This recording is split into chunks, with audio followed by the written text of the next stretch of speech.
Shalom saudaraku, pembacaan firman yang saya lakukan sampai pada Galatia pasal 6, ya itu bagus saudaraku, ini merupakan nasihat-nasihat menutup akan firman Tuhan yang ditulis oleh Rasul Paulus kepada Galatia. Galatia ini, surat ini saudara tajam sekali ya, melawan akan legalistik itu dilawan oleh Rasul Paulus.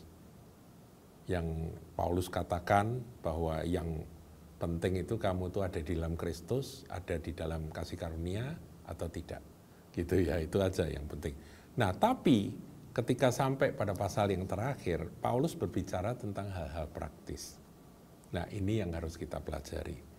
Prinsip sudah kita ketahui, ya saudara sudah banyak belajar dari video-video saya yang lalu.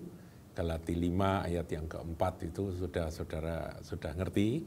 Nah sekarang kita lihat hal-hal yang praktis. Kalau itu kan yang prinsip ya, ini praktisnya. Ayat 1 saudaraku. Galatia 6 ayat 1.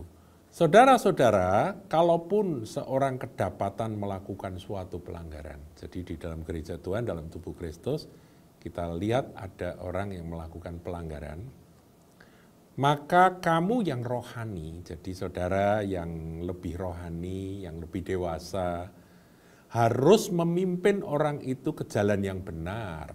Jadi dinasihati, diluruskan, dikasih tahu. Kamu salah ya. Jadi kamu ini melanggar akan kebenaran firman. Tetapi dikatakan dalam roh lemah lembut. Jadi diluruskan kembali ke jalan benar, tapi dengan roh yang lemah lembut. Jadi bukan dengan keras, kemudian dengan kejam, dihakimi, tidak demikian. Dibimbing saudaraku, digembalakan ya. Mereka yang lebih rohani, yang lebih ngerti kebenaran, yang lebih dewasa, memimpin orang tersebut ke jalan yang benar dalam roh yang lemah lembut. Kemudian setelah koma, saudara, itu ada kalimat berikut yang saya ingin benar-benar kita waspadai. Dikatakan sambil menjaga dirimu sendiri supaya kamu juga jangan kena pencobaan. Jadi sementara mau membimbing dan meluruskan mereka, Paulus katakan jaga dirimu, waspadai, jangan sampai kamu kena pencobaan. Artinya apa saudaraku? Artinya ada bahaya.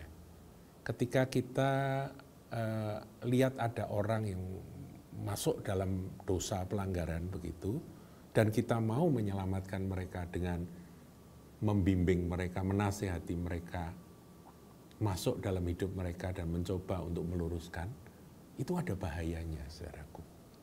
Bahayanya apa saudara? Bahayanya itu kita bisa hanyut. Jadi bukan menyelamatkan orang tersebut, tapi malah diri sendiri yang niatnya itu mau membenarkan, meluruskan, mau mempertobatkan mereka, itu malah kena pencobaan dan akhirnya malah ikut-ikut jatuh saudara. Satu kali saudara, ini kasus lain ya, saya itu dalam sebuah pelayanan, usai melayani saya didatangi oleh seorang bapak gitu ya, dia konseling.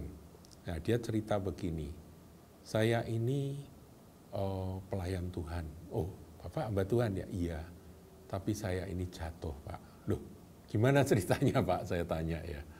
Nah, dia cerita bahwa dia itu melayani sebagai penginjil di gereja tertentu, kemudian dia merasa harus melayani di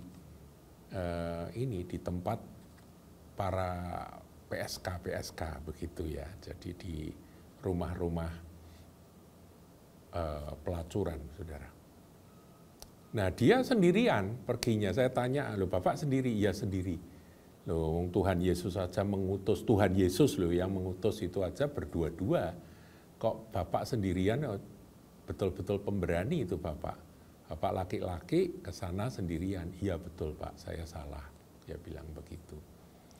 Nah, ini sedikit menyimpang, saudaraku. Kenapa saya sebutkan bahwa Tuhan Yesus saja, dia yang mengutus, itu muridnya berdua-dua diutus.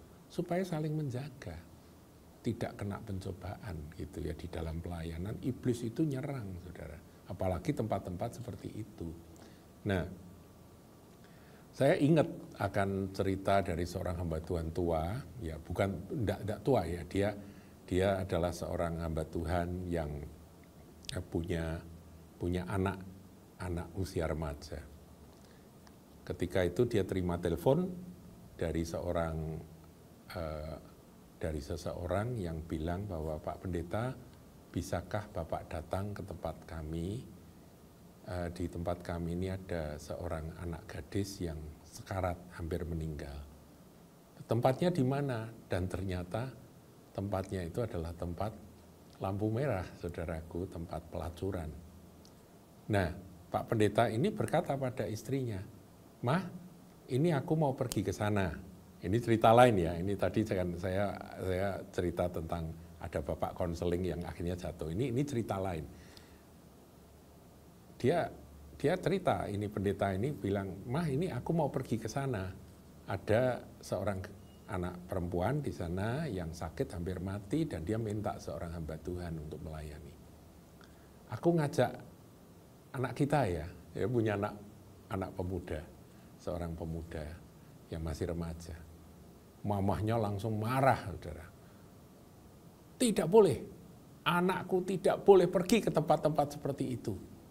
Dia terlalu muda untuk datang ke tempat seperti itu." Bapaknya tuh ngomongnya santai. "Apa kamu kira aku terlalu tua untuk pergi ke tempat seperti itu?" Mamanya kaget ya, istrinya kaget. Kemudian, ya sudah kalian berangkat berdua. Ini maksudnya, saudaraku. Ayah dan anak ini memang, si hamba Tuhan ini memang sengaja ngajak anaknya. Karena apa? Karena dia tahu kalau dia sendiri itu tidak baik. Tuhan Yesus saja mengutus berdua-dua. Dia ngajak anaknya lah, mamanya kan waktu itu bilang lah, dia terlalu muda pergi ke tempat seperti itu. Dia ngomong, "Apa aku terlalu tua untuk pergi ke tempat seperti itu? Aku juga bisa jatuh," gitu ya. Tapi dengan adanya si anak ini dia aman. Ya dia bisa sungguh-sungguh menjadi hamba Tuhan. Ini cerita kesaksian yang bagus sekali. Nah, ketika sampai di tempat itu ada anak gadis yang hampir mati. Anak gadisnya itu ngomong gini, anak perempuan pelacur ya, masih muda. Dia bilang, "Pak Pendeta, aku adalah orang yang berdosa. Aku adalah orang yang jahat dan aku ini pantas untuk binasa." Sang bapak ini ngomong apa, saudaraku? Dia ngomong gini. Si pendeta ini ngomong, "Oh enggak, kamu adalah anak gadis yang baik, kamu anak gadis yang manis, kamu anak gadis yang dicintai oleh Tuhan. Tuhan mengasihi kamu dengan kasih yang luar biasa. Tapi kamu salah tempat." Gadis itu menangis, kemudian dia dipimpin, bertobat, dan dia meninggal. Jadi saudaraku, pelayanan ke tempat-tempat seperti ini memang ada, tapi harus diutus Tuhan dan harus berdua-dua. Jadi jangan sendirian. Nah, bapak yang tadi ya konseling pada saya itu, dia cerita bahwa saya sendirian pergi dan akhirnya dia jatuh. Setelah jatuh tidak karu-karuan, saudaraku ya, terlibat skandal dengan wanita yang ada di sana dan akhirnya dia hancur-hancuran hidupnya, pelayanannya juga hancur. Itu namanya tidak menjaga diri supaya jangan kena pencobaan. Dia mendatangi pencobaan, saudara. Saya ingat akan firman Tuhan yang bagus ya, di kitab Mazmur 1, saudara ya, di Mazmur. Ini saya bacakan. Kan di sini dikatakan, "Berbahagialah orang yang tidak berjalan menurut nasihat orang fasik." Ini berjalan nuruti nasihat orang fasik. Kalau kamu tidak lakukan itu kamu bahagia. Kalau kamu lakukan itu kamu celaka gitu ya. Kemudian yang tidak berdiri di jalan orang berdosa. Yang nomor 2, tidak berjalan tapi berdiri. Berdiri itu kan diem. Tapi arus jalan orang berdosa itu deras sekali, saudara. Ini berbahaya. Jangan ada di posisi berdiri meskipun tidak aktif. Aku cuma berdiri nonton.